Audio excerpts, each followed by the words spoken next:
My name is Pablo Romero-Fresco. I'm a PhD student here at Heriot-Watt. I've been a student for 4 years now. I've just submitted my thesis, and I've been teaching at MSc level, both postgraduate and also undergraduate level, at this university and Barcelona University. And I have also organized 2 subtitle workshops this year at Heriot-Watt, and 1 last year, both for students and for professionals.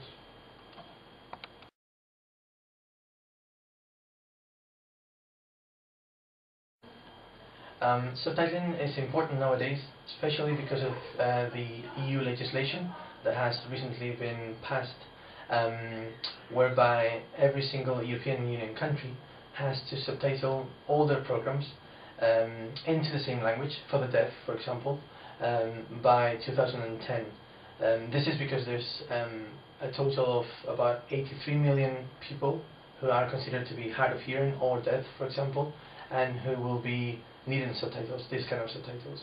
Therefore, it's not only the UK, but also the rest of the European countries that need to subtitle. These are subtitles for the deaf, that is into the same language without having to change the language. And of course, on top of that, there is the need to subtitle into different languages as well.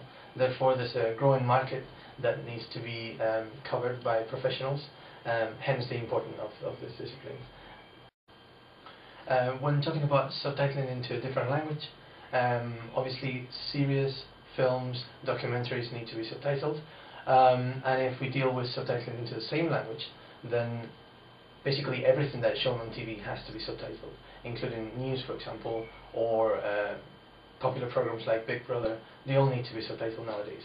Therefore, again, the market is growing exponentially, and it needs to be addressed by professionals.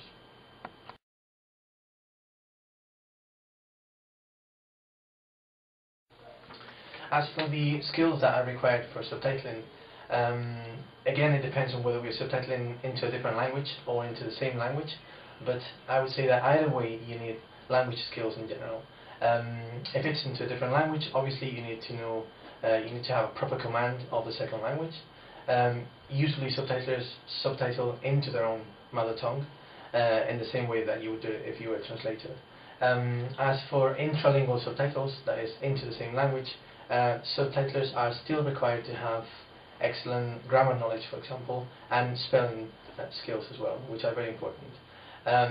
Subtitlers are also needed to, or required to have good accuracy, because sometimes they have to deal with the times of the different subtitles, so they have to be accurate from that point of view. They have to have a familiarity in general with audiovisual media, and also with IT in general, because they will have to deal with specialized software that they have to use basically every day. And again, creativity is also quite an important skill for subtitlers.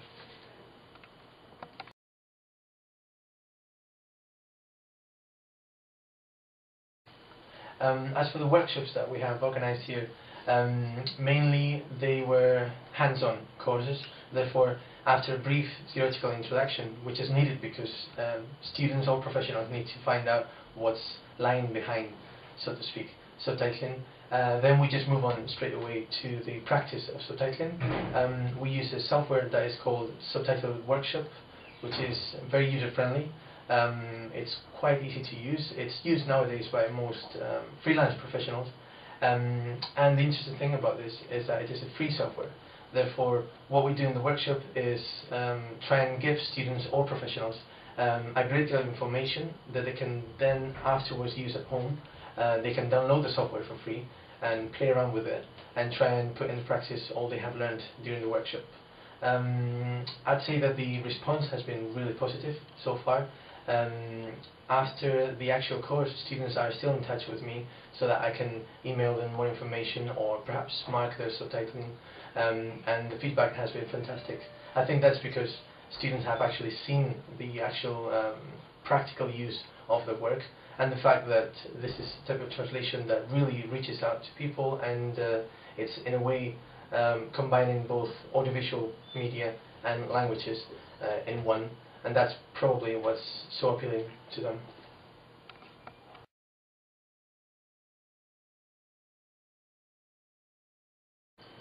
Subtitlers are usually freelance professionals. Some of them work in-house, but most of them nowadays, increasingly I would say, are freelance, working at home, and they tend to be translators and interpreters. This depends on the age, I suppose. Older subtitlers don't really have a degree in translation, and many of them are self-made subtitlers, but increasingly nowadays we have translators and interpreters who are working as freelance subtitlers, or even people who have trained or received training as subtitlers, because an increasing number of universities are beginning to teach subtitling as well.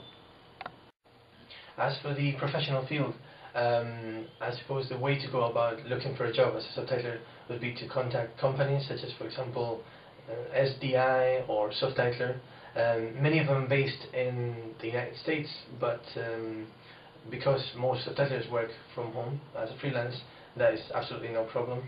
And the usual procedure is to get in touch with them, having received some training in subtitling. They will probably send a test, a subtitling test, which you will do and then send over, and on the basis of the result, then you'll be contacted for more work. You will start as a trainee at the beginning, and then perhaps get on to a better kind of position.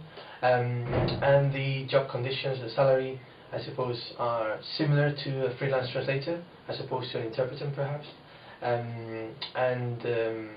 With a regular income of work, so to speak, it is possible to make a living being a subtitler.